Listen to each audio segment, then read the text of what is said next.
नमस्कार, ग्लोबल स्पेशलमा यहाँलाई स्वागत छ। दर्शकवृन्द, ग्लोबल स्पेशल खोजमूलक समाचार सामग्रीहरूको स्पेशल प्याकेज हो। हामी जनसरोकारका हरेक विषयको गहिरो अध्ययन गर्दै सत्य तथ्यलाई उजागर गर्ने प्रयास गर्दछौँ। सत्य तथ्य र निष्पक्ष समाचारको प्याकेज दिने हाम्रो प्रयास निरन्तर जारी छ।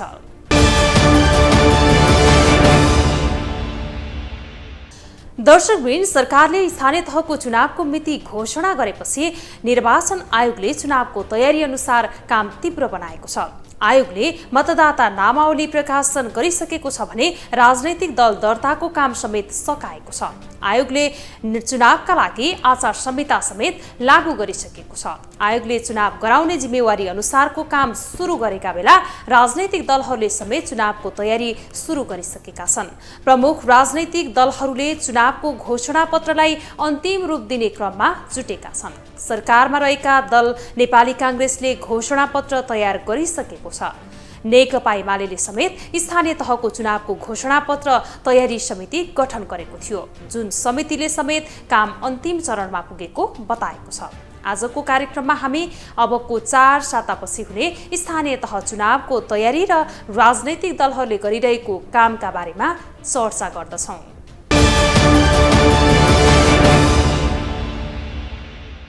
सरकारले वैशाख 30 गतेका लागि स्थानीय तहको चुनावको मिति घोषणा गर्दा कतिपयले तोकिएको मितिमा चुनाव हुनेमै आशंका व्यक्त गरेका थिए। खास गरी वैशाखमा चुनाव हुँदा कतिपय जनप्रतिनिधिहरूले संविधानले गरेको व्यवस्था अनुसार 5 वर्षीय कार्यकाल पूरा गर्न नपाउने भन्दै विरोध समेत भएको थियो। 5 वर्षीय कार्यकाल पूरा गर्न पाउनुपर्ने माग गर्दै सर्वोच्च अदालतमा रिट समेत दायर भएको थियो। तर सर्वोच्चले वैशाखमा चुनाव गर्ने सरकारको निर्णय विपरीत आदेश नदिएपछि भने तोकिएकै मितिमा चुनाव नहुने आशंका अन्त्य भएको थियो। यता निर्वाचन आयोगले समेत चुनावको तयारी तीव्र बनाइरहेको छ।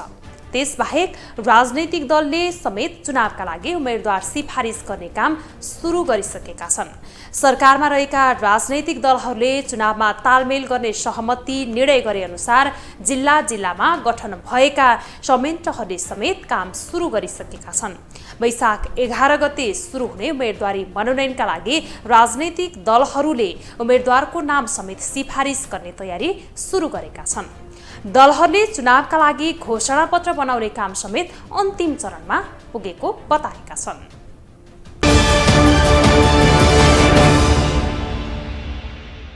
स्थानीय तह निर्वाचन आउन अब 27 दिन मात्र बाँकी छ। निर्वाचन सन्निकट रहँदा केही दलहरूले मात्र पार्टीको नीति तथा कार्यक्रम समेटिएको घोषणापत्र सार्वजनिक गरेका छन्। अधिकांश दल घोषणापत्र तयारीमा जुटेका छन्। घोषणापत्रमा दलहरूका नीति तथा कार्यक्रम समेटिएका छन्। पार्टीको तर्फबाट निर्वाचनमा होमिएका उम्मेद्वार निर्वाचित भएमा सोही अनुसार 5 वर्ष स्थानीय सरकार सञ्चालन हुन्छ, जहाँ आर्थिक, सामाजिकदेखि भौतिक पूर्वाधार क्षेत्रमा विकासका एजेण्डा समेटिएका हुन्छन्। नेकपा एमाले, नेपाली कांग्रेस, माओवादी केन्द्र, एकीकृत समाजवादी, जनता समाजवादी पार्टी जसपा, लोकतान्त्रिक समाजवादी पार्टी लोसपा, नेपाल मजदुर किसान पार्टी र राष्ट्रिय प्रजातन्त्र पार्टी राप्रपाले घोषणापत्र सार्वजनिक गरेका छैनन्। राष्ट्रिय जनमोर्चाले घोषणापत्र सार्वजनिक गरेको छ। बुटवलमा पार्टी अध्यक्ष चित्रबहादुर केसीले एमसीसी सदनबाट पास हुँदा गठबन्धनबाट अलग भए पनि प्रतिगमनको खतरा कायम रहेकाले प्रतिगमनलाई परास्त गर्न गठबन्धनसँग सहकार्य गरेको बताएका छन्। 28 बुँदे घोषणापत्रमा सुशासन, विकास नीति, भ्रष्टाचार रोकथाम, स्वदेशी उत्पादन संरक्षणदेखि पर्यावरण संरक्षणसम्म समेटिएको छ। विकेन्द्रित र सन्तुलित विकास नीतिमा जोड़, ग्रामीण उद्योग धन्दा स्थापना, भ्रष्टाचार रोकथाम, कृषि र कृषिजन्य उद्योग विकासको प्रयत्न, शिक्षा र स्वास्थ्यमा सबैको पहुँच गराउने विषय घोषणाका प्राथमिकताका विषय हुन्। त्यस्तै पिछडिएका समुदाय र दुर्गम क्षेत्रको विकास, पर्यटन, ग्रामीण पर्यटन, इन्धन आपूर्तिको वैकल्पिक व्यवस्था, सामाजिक सुरक्षामा जोड़, पर्यावरण, पुरातात्विक सम्पदा संरक्षण, भू उपयोग नीति बनाई कार्यान्वयन गरिने घोषणापत्रमा उल्लेख छ। सत्तामा रहेको नेपाली कांग्रेस पार्टीको घोषणापत्र जारी गर्ने तयारीमा जुटेको छ।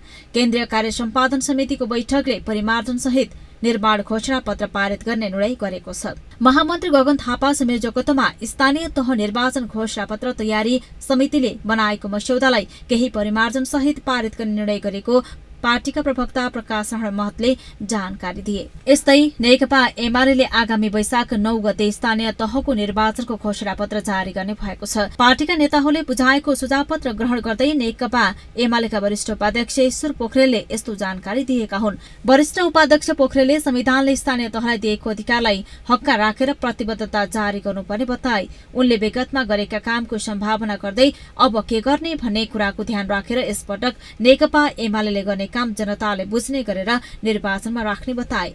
वरिष्ठ उपाध्यक्ष पोखरेलले केन्द्रीय तहबाट जारी गरिने घोषणापत्रमै आधारित 753 वटा नै पालिकाले प्रतिबद्धता पत्र जारी गर्ने पनि बताएका छन्। एकीकृत समाजवादीले पनि घोषणापत्र तयारी गरिएको उपाध्यक्ष घनेन्द्र बस्नेतले बताए। मनोनयन अगाडि नै घोषणापत्र सार्वजनिक गरिने उनको भनाइ छ। जसपा, राप्रपा, नेमकीपाल लगायत दलले पनि तयारीको क्रममा रहेकाले घोषणापत्र केही दिनमा सार्वजनिक गर्ने जनाएका छन्।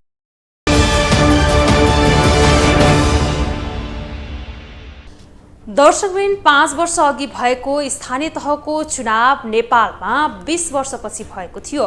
संविधान अनुसार नेपालमा स्थानीय सरकारहरू गठन भएको समेत 5 वर्ष हुने क्रममा छ। तर जुन अपेक्षा 5 वर्ष अघि थियो त्यो भने पूरा हुन नसकेको टिप्पणी हुने गरेको छ।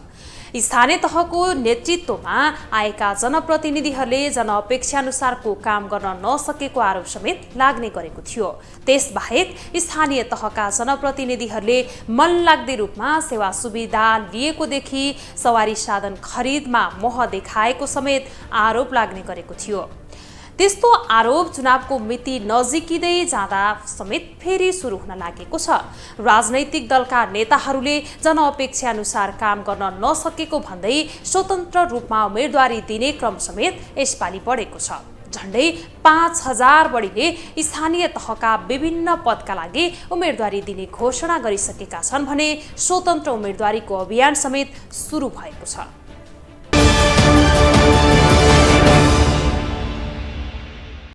आगामी वैशाख 30 मा हुने स्थानीय तह चुनावको चुनावी माहौल सुरु भएको छ। अब मात्र 1 महिना बाँकी रहँदा त्यसको सरगर्मी बढेको छ। सरकारमा रहेका दलदेखि प्रतिपक्ष नेकपा एमालेसम्मले चुनावी घोषणापत्र तयार गर्नेदेखि उम्मेदवार तयार गर्न जुटेका छन्। त्यसबाहेक स्वतन्त्र उम्मेदवारी घोषणा गरेकाहरूले पनि चुनाव प्रचार र आफ्नो अभियान लिएर मैदानमा उत्रिएका छन्। स्वतन्त्र उम्मेदवारी अभियान अन्तर्गत देशभरका स्थानीय तहबाट करिब 5000 भन्दा बढीले उम्मेदवारी दर्ता गरेका छन्। उनीहरूले आफू निर्वाचनमा होबिन चाहेको स्थानीय तहमा चुनावी अभियान जारी राखेका छन्। यसपटक पनि यसअघिको जस्तो स्थानीय तहमा नाम चलेका र सेलिब्रिटी अनुहारहरू पनि प्रतिस्पर्धामा छन्। अखिल्लो स्थानीय तह निर्वाचनमा पनि विभिन्न पदमा रहेर करिब 6000 स्वतन्त्र उम्मेदवारहरूले उम्मेदवारी दिएका थिए, जसमा औलामा गन्न सकिने गरीले मात्र जित हासिल गरेका थिए। केही महिला सहित पुरुषले जित निकालेका थिए भने बाँकीले पानी पनि माग्न पाएनन्। यसपटक पनि चुनावी मैदानमा हजारौंको संख्यामा उम्मेदवार छन्, जहाँ महिलाको पनि सक्रिय सहभागिता हुने देखिएको छ। जुन तपोभूमि भन्छौँ हैन, जुन भगवान जन्मेको देश भन्छौँ, तर यसलाई मरुभूमि भन्दा पनि एकदमै बनाछौँ कि एकदम विकराल। किनभने यो त स्वर्ग हो। मलाई अब विश्व घुमेर आएँ, विश्वको प्रत्येक चुचुरोमा पनि पुगेर आएँ हैन, तर नेपाल आउँदाखेरि मलाई एकदम गर्व हुन्छ। हामी कहाँ जस्तो हिमाल कहीँ पनि छैन, तर त्यो हिमालहरूमा फोहोर रहेछ, तर त्यो हिमालले हाम्रो पहिचान पनि जाँदो रहेछ। हामी अहिले तपाईँको रेमिट्यान्स पछि सेकेन्डमा जिडिपीको लागि सबभन्दा सेकेन्डमा पर्ने भनेको टुरिज्म हो। टुरिज्ममा लगानी नै भएको छैन। हामी बेरोजगारको नाममा चाहिँ हरेक युवाहरू चाहिँ विदेशी नै गरेको छ। भनेपछि हामी 3टा ईमा एउटा एजुकेसन भयो हैन, एजुकेसनमा पनि गुणस्तरीय एजुकेसन, सबैमा समान एजुकेसन हुनु पर्यो, त्यो सम्भव छ। अर्को भने इन्भाइरोमेन्ट पनि हिमाल सफा भए पो यहाँ तल सिड सफा भए पो तल सफा हुन्छ, सिडै फोहोर छ हैन, भनेपछि माथिबाट सफा गर्दै तल आउनुपर्छ भन्ने एउटा त्यो भयो। अनि इम्पावरमेन्टमा पनि इकोनोमिक इम्पावरमेन्ट हुनु पर्यो, पैसा कमाउनु पर्यो नि। पैसा नपाइकन त्यत्तिकै सशक्तिकरण भनेर त भएन हैन। भनेपछि पैसा कसरी कमाउने? हामी खालि विदेश जाने, एकजना विदेश गएपछि सबैजना विदेशतिर लाग्ने, त्यो मात्र हामी देख्छौँ। तर हाम्रो वरिपरि पनि धेरै सम्भावना छ। हामी त यति भाग्यमानी छौँ कि हामीले केही बनाउनै पर्दैन, सबै बनेको छ। हिमाल बनेको छ आफै, त्यो पनि विश्वको सबैभन्दा अग्लो अग्लो चुचुरोहरू बनेको छ। ताल तलो बनाउनु पर्दैन, अलरेडी बनिसकेको छ हैन। यो चुचुरोहरू त्यतिकै बनिसकेको छ, त्यो भ्यू टावर बनाउनै पर्दैन। होइन, त्यो त भगवान्ले बनाएको नि। तर त्यहाँसम्म जाने बाटोघाटो त बनाउनु पर्यो नि त, पूर्वाधार त बनाउनु पर्यो नि त। म सगरमाथा चढ्ने बेलामा एभरेस्ट बेस क्याम्पसम्म पुग्दाखेरि मैले के रियलाइज गरेँ भने त्यहाँ त मान्छे त डलर खर्च गर्न आउँदैन रहेछ होइन। तर त्यस्तै ठाउँ अरू ठाउँमा पनि बनाउनु पायो भने त डलर त यहीँनिर आउने रहेछ, कारण नेपालमा आउने रहेछ, किन विदेश जानु पर्यो होइन। त्यो त सम्भव रहेछ नि त। स्वतन्त्रतर्फका अधिकांश उम्मेद्वारहरूको मुख्य एजेन्डा भनेकै अबको स्थानीय सरकार दलरहित हुनुपर्ने रहेको छ। त्यति मात्रै नभएर धेरैको प्राथमिकतामा स्वास्थ्य, शिक्षा र रोजगार रहेको छ। विकास दुई थरी हुन्छन्, काठमाडौँको विकास र पोखराको विकास वा ठुलीभेरीको विकासका अलग धारणा हुन्। काठमाडौँमा बालनजीले भने जस्तो के हो, महसुस गरिने विकास हुनुपर्छ, देखिने, ठुलीभेरीलाई देखिने विकास चाहिएको छ। त्यहाँ रोड चाहिएको छ, त्यहाँ अस्पताल चाहिएको छ, त्यहाँ स्कुल कलेजहरू चाहियो होला, अथवा के पूर्वाधार चाहिने उहाँले लेख्नु भएको छ, आज सार्वजनिक हुन्छ। काठमाडौँमा ती पूर्वाधारहरू छन्, कम्तीमा छन्, अझै बनाउनु पनि पर्ने होला, मेरो त विज्ञताको क्षेत्र होइन। तर भएका पूर्वाधारबाट तपाईँले के पाउनुभयो त नि महसुस हुन्छ क्या होइन। टावर त बन्यो त टावरबाट देखिने दृश्य कस्तो छ, बाटो त बन्यो त बाटोमा तपाईँलाई भेहिकल चलाउँदा तपाईँलाई कस्तो महसुस हुन्छ त नि। सहर त बन्यो, फुटपाथ त बन्यो, तर फुटपाथमा हिँड्दा नाकमा कतिको धुवा धुलो आउँछ त नि। महसुस गर्ने चिज, कतिलाई महसुस गर्ने विकास चाहिन्छ, कतिलाई देखिने विकास चाहिन्छ। ती दुइटैको तादाम्यता भएको चिज चाहिने पनि फेरि कतिलाई हुन्छ। तर विकास एउटै चिज होइन। तपाईँले जे देख्नुहुन्छ, रोड बन्नु विकास होइन, म भट्टाइरहेको छु क्या जहिले पनि। रोड बन्नु विकास, अस्पताल बन्नु विकास होइन क्या साथी हो। अस्पताल बनेपछि त्यहाँको नागरिकको लाइफ एक्सपेक्टेन्सी, उनीहरूको औसत आयु बढ्नु पर्यो, बल्ल त्यो विकास हो। स्कुल खोलेर विकास हुँदैन, कलेज खोलेर विकास हुँदैन। त्यो कलेज त्रिभुवन विश्वविद्यालय पढेको ठिटो वा ठिटी अथवा विद्यार्थी पास हुने बित्तिकै जुनसुकै कुर्सीमा लगेर राखिदियो भने काम गर्न सक्ने हुनु पर्यो, गतिलो शिक्षा पाउनु पर्यो, त्यसले बल्ल त्यो विकास हो। बुझ्नुभयो नि। विकास भनेको चिज चाहिँ केमा रूपान्तरित हुनुपर्छ, अन्तिममा गएर महसुस हुने विकासमा रूपान्तरित हुनुपर्छ, अन्यथा त्यो विनाश हो। महसुस गरिने विकासमा ट्रान्सलेट हुँदैन, रूपान्तरित हुँदैन, तपाईँलाई कतै न कतै तपाईँको जीवनलाई सहज बनाउन त उपस्थित हुँदैन भने त्यो विकास होइन। त्यस्तो खाले विकासको भाष्य, त्यस्तो खाले अवधारणा, त्यस्तो खाले डिस्कोर्स चाहिँ हामीले गरिरहेछौँ अहिले।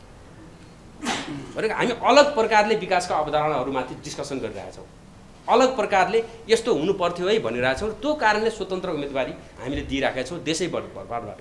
यदि त्यो प्रदेशको हुन्थ्यो भने वा सङ्घीय चुनाव हुन्थ्यो भने त्यहाँ विचारको दलको के हुन्छ, प्रभुत्व हुन्थ्यो, दलले जित्नुपर्छ त्यस्तो ठाउँमा। हामी पनि त्यही भन्छौँ कि त हामी दल बनाएर जानुपर्छ। त्यो बेला स्वतन्त्र व्यक्ति त्यहाँ गयो भने केही गर्न सक्दैन, किन भन्दा दलीय त्यहाँ कुनै एउटा संसदले अगतिलो काम गर्यो भने पार्टीले फिर्ता बनाउन सक्छ, कारबाही गर्न सक्छ, त्यो ठाउँमा अर्को संसद बनाउन सक्छ।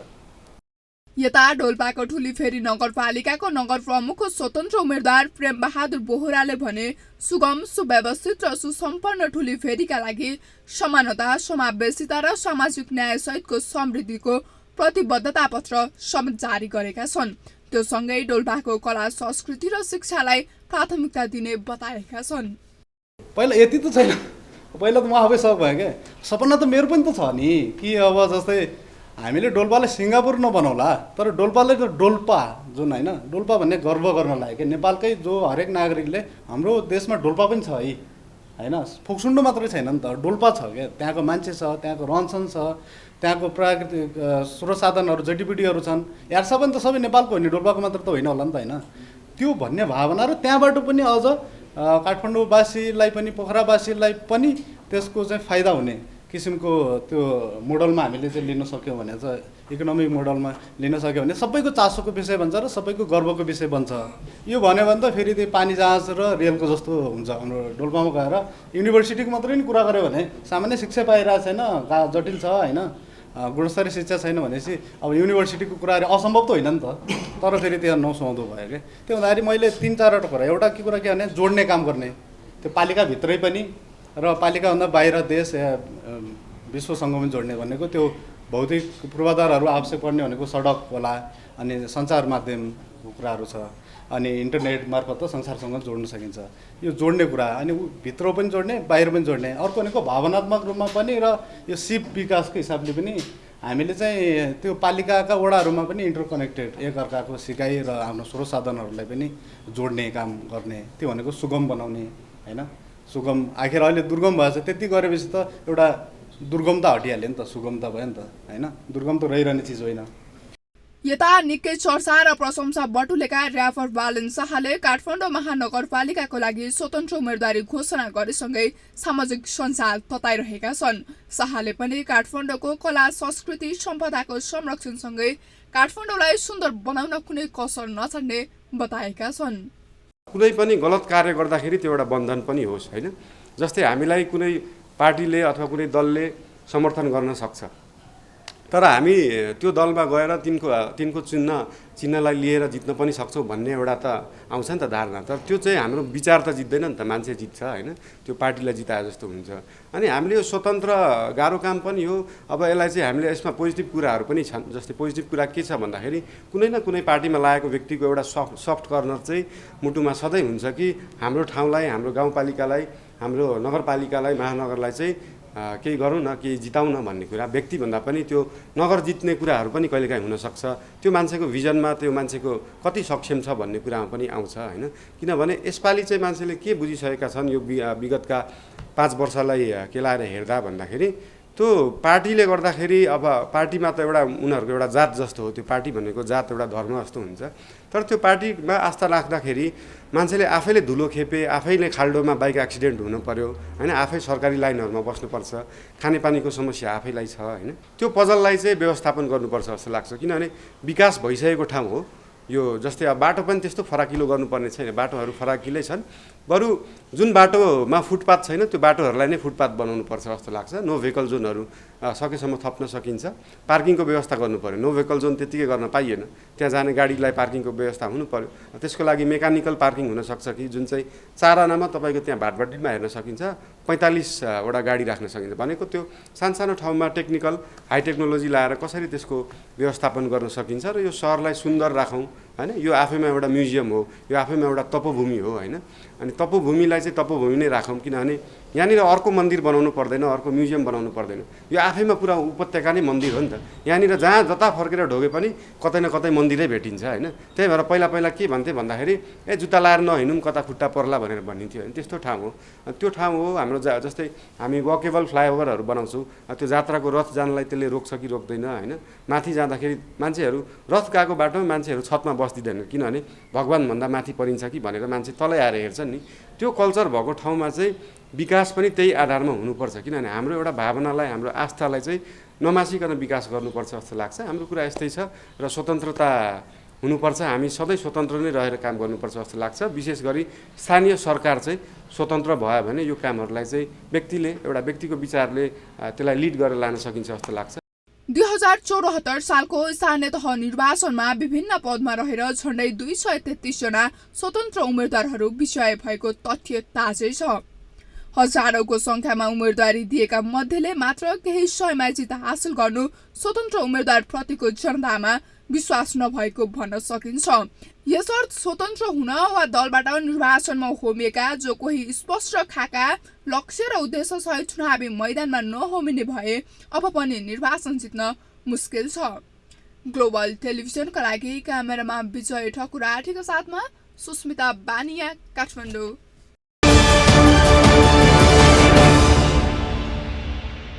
दर्शकवृन्द, स्थानीय तहलाई नेपालको संविधानले स्थानीय सरकारको रूपमा व्यवस्था गरेको छ। संघमा जस्तै स्थानीय तहमा समेत कार्यपालिका र स्थानीय सरकार रहने भएको छ, जसका कारण स्थानीय तह बलियो समेत बनेका छन्। तर जनप्रतिनिधिहरूले गरेका कामका कारण कतिपय स्थानीय तहमाथि नै प्रश्न समेत उठ्ने गरेको छ। संघीयताको जगमा स्थानीय तह रहेका कारण समेत आसन्न चुनावलाई बढी महत्त्वका साथ हेरिएको छ। हौस् त, आजलाई ग्लोबल स्पेशल यति नै। भोलि अर्को विषयको सामग्री लिएर आउनेछौँ। तपाईँ ग्लोबल टेलिभिजन सँगै रहनुहोला। नमस्ते।